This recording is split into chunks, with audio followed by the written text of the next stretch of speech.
Nikki Haley is gaining support, but can she beat Donald Trump?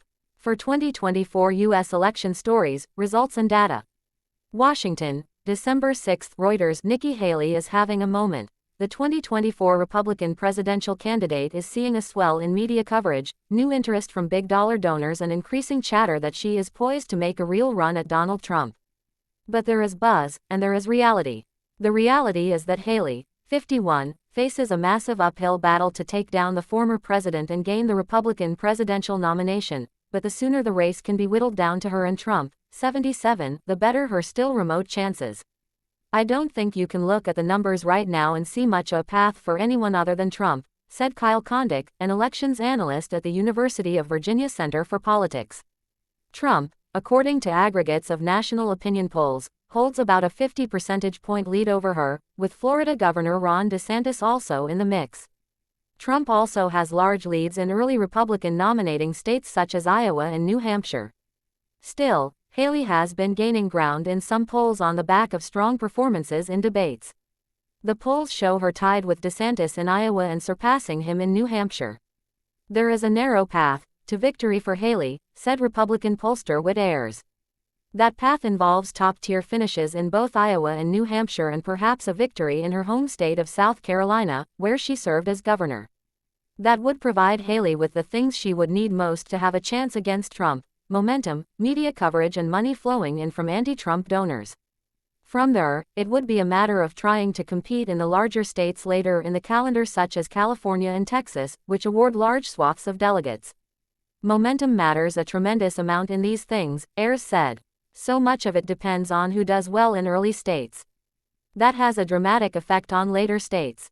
Opinion polls suggest winning South Carolina, her home state, will be a tall order. According to Real Clear Politics, which aggregates poll numbers, Trump has a 30-point edge over the field there, with Haley in second place. Trump's edge in Iowa is also about 30 points, where Haley is running third behind DeSantis, and a 27-point edge over Haley in New Hampshire. Trump has gained strength since facing a battery of legal charges surrounding his attempts to overturn Democrat Joe Biden's 2020 election win and pay hush money to a porn star, with voters who were initially reluctant to support him rallying to his side. Head-to-head with Trump.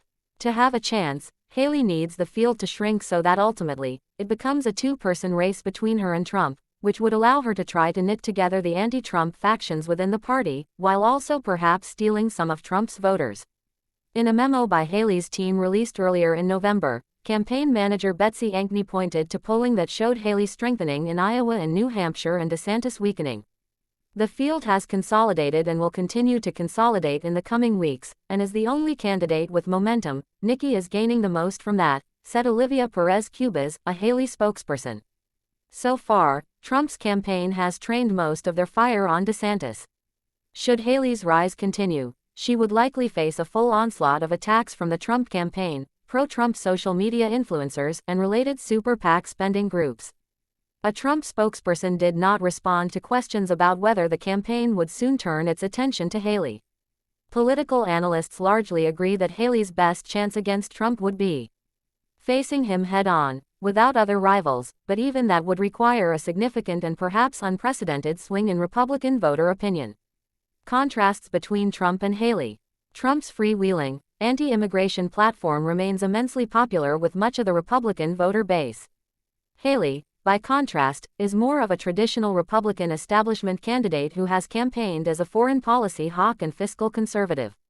While Haley favors a more interventionist foreign policy than the more isolationist Trump and has taken a more hardline stance on abortions than the former president, it is not clear whether she is drawing more support for her policies or for the fact that she is simply not Trump. Haley, who served as UN ambassador under Trump, further cemented herself as the establishment candidate on Tuesday when the influential Koch network endorsed her and pledged to use its vast resources to promote her candidacy. Haley will have another chance to make her case to a national audience next week when the fourth Republican debate will be held in Tuscaloosa, Alabama.